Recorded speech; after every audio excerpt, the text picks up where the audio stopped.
حضرت خواجہ فخر جہاں دہلوی رحمۃ اللہ علیہ کہ سلسلہ چشت کے امام ہیں حضرت خواجہ فخر جہاں دہلوی رحمۃ اللہ علیہ، لیکن ان کے نام کے ساتھ حضرت مولانا لگتا ہے۔ کیا بول کے بتائیے، نہیں بولتے آپ، کیا لگتا ہے؟ یہ جو حضرت مولانا ہوتے ہیں یہی پیر ہوتے ہیں اصل میں۔ جی ناراض ہو گئے آپ لوگ؟ ہو گئے، وہ لگتا ہے مینوں۔ حضرت مولانا ہی پیر ہوتے ہیں۔ پیر کا کام ہے نا آپ کو دین بتائے، کہ صرف پھوکاں والا پیر ہوندا ہے؟ پیر کا کام ہے دین بتائے، تو جو ہر جمعے دین بتائے، جو کئی نسلوں کو قرآن پاک پڑھائے۔ تھوڑا سا نا کرائیٹیریا بھی تبدیل کریں۔ یہ جی پیر صاحب ہیں، یہ سال کے بعد آتے ہیں، کیا لینے؟ کہتے ہیں گندم کا توڑا۔ کیا مذاق بنایا ہوا ہے؟ جہالت کا نام طریقت رکھ دی ہے۔ باہر نکلیں ان مصیبتوں سے۔ یہ جاہل بلا وجہ سوار ہو جاتے ہیں، سال کے بعد آتے ہیں۔ آپ پورا سال اتنا اپنے امام کو نہیں دیتے جتنا ایک چکر میں اس جاہل کو دے دیتے۔ مہربانی کریں آپ۔ فروغ علم تب ہوتا ہے جب علم کی سپورٹ ہوتی ہے۔ تھوڑا سا نا چیزوں کو تبدیل کریں، بدلیں۔ وہ کہتے ہیں جناب یہ حضرت ہیں، مولوی صاحب کی داڑھی تھوڑی سی چھوٹی ہو تو نماز نہیں ہوتی، تو پیر صاحب کی چھوٹی ہو تو بیعت ہو جاتی ہے۔ ہو جو ناراض ہے، ہو جو ناراض، کوئی گل نہیں، ہو جاتی ہے بیعت اس کی۔ کمال آدمی ہے بھائی۔ وہ مولوی صاحب کی داڑھی سارے چیک کرتے ہیں کہ پوری ہے کہ نہیں، تو پیر صاحب اندر داخل ہو تو ان سے بھی کہا کرو ذرا ٹھہر جا، پہلے پوری کر۔ خلاف پیغمبر کسے راہ گزیر۔ حضرت سعدی کہتے ہیں جو حضور کے طریقے پہ نہ چلے وہ کس طرح منزل تک پہنچ سکتا ہے؟ اصل حضور کی سنت ہے، شریعت ہے۔ اس لیے زندگی کے اندر اصول بنائیں۔ اصول ہم مانتے صحیح کر کے ہیں، صحیح کر کے مانتے ہیں، پر ماننے سے پہلے بھی ذرا صحیح کر کے سوچتے ہیں۔ ان چیزوں پر ضرور۔ حضرت مولانا فخر جہاں دہلوی محبت کے آدمی تھے نا، اللہ تعالیٰ نے انہیں بڑا نوازا، ان کی محبت لوگوں کے دلوں میں بڑی بڑھنے لگ گئی، تو لوگ ذرا دھیان رکھتے ہیں کہ کس بندے کی آج کل واہ واہ زیادہ ہے۔ یہ جو سیاسی لوگ ہوتے ہیں یہ توجہ رکھتے ہیں کہ ایسا نہ ہو کہ کل کو یہ بندہ ہمارے لیے مسئلہ بن جائے، یہ پسند نہیں کرتے۔ تو بادشاہ نے دیکھا کہ اتنے لوگ عقیدت مند ہو گئے ہیں، ہزاروں کا مجمع جمعے میں جاتا ہے، بڑا رش ہے۔ اس نے ایک طوائف کو تیار کیا کہ جا کے نا تو معاذ اللہ اس طرح کی اداکاری کرو کہ الزام لگ جائے۔ اب بعض بندے اداکاری اس طرح کی کرتے ہیں کہ سامنے والا ویسے ہی پریشان ہو جاتا ہے۔ وہ کسی نے کہا تھا مخلوق تو فنکار ہے اس درجہ کے پل بھر میں، سنگے در کعبہ سے بھی اسنام تراشے، تم کون ہو کیا چیز ہے داغ کبابی، لوگوں نے تو جناب مریم پہ بھی الزام تراشے۔ تو منٹ لگاتے ہیں، الزام لگا دیتے ہیں۔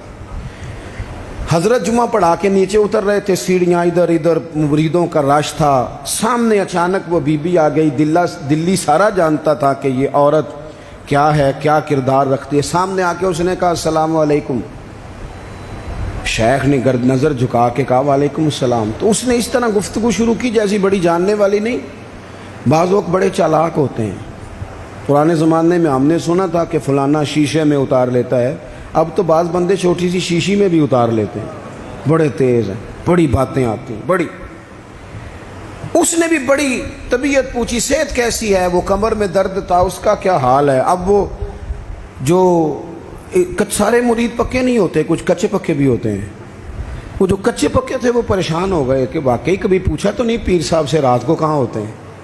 تو فٹافٹ کہنے لگی وہ رات آپ آئے تھے تو آپ کھوٹے سکے دے گئے، میں ابھی دکاندار کے پاس گئی ہوں، اس نے لیے ہی نہیں، مجھے تو کچھ سودا چاہیے تھا، یہ پہ کھوٹے سکے۔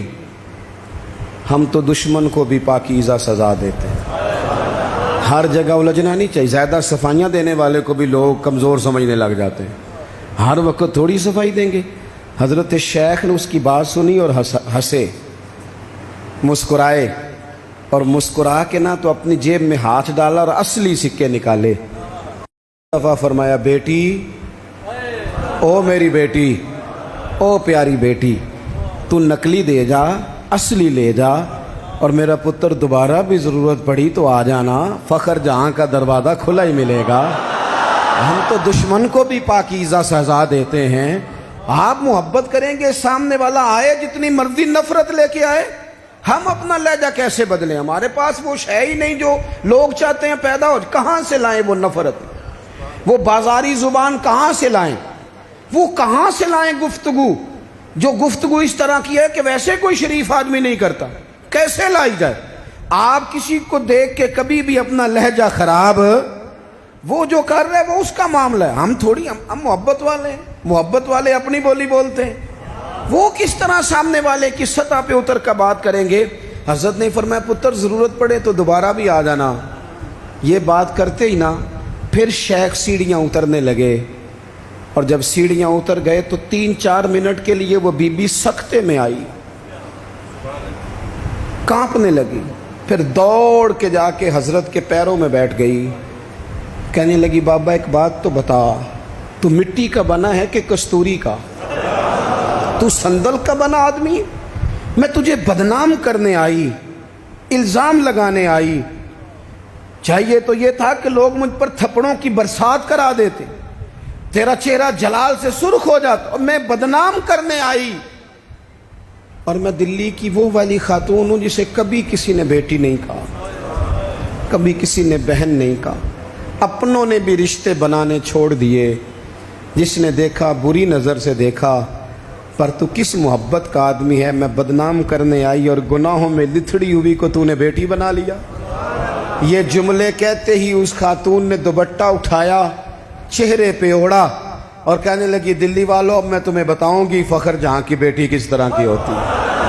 اب میں بتاؤں گی. آج کے بعد میرے مکان کو کوئی گانے باجے کی جگہ سمجھ کے نہ آنا، اسے میں نے مسجد بنا دیا ہے. قیامت تک مدینے والے کے نام کی اذانیں پڑھی جائیں گی. مسجد کا ارادہ کر دیا ہے.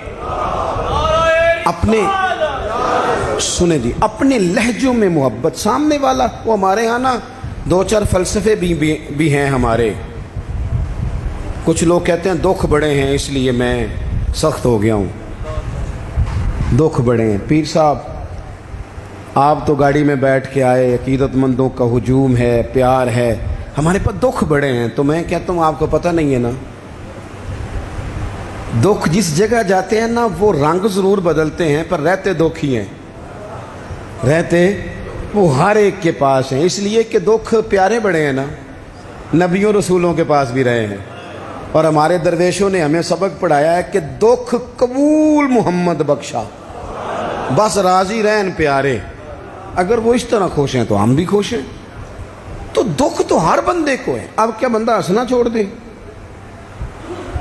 میں دکھی بڑا ہوں تو لہذا تلخ ہوں. او بھائی، نبی پاک صلی اللہ تعالی علیہ وسلم نے فرمایا ہے لوگوں سارے نبی ستائے گئے اور میں سب سے زیادہ ستایا گیا. آپ کبھی سیرت مبارکہ پڑھیں نا، ہجرت سے پہلے کیا حال ہے. کبھی کانٹے ہیں، کبھی پتھر ہیں، کبھی اوجڑیاں ہیں، کبھی طائف میں روڑیں.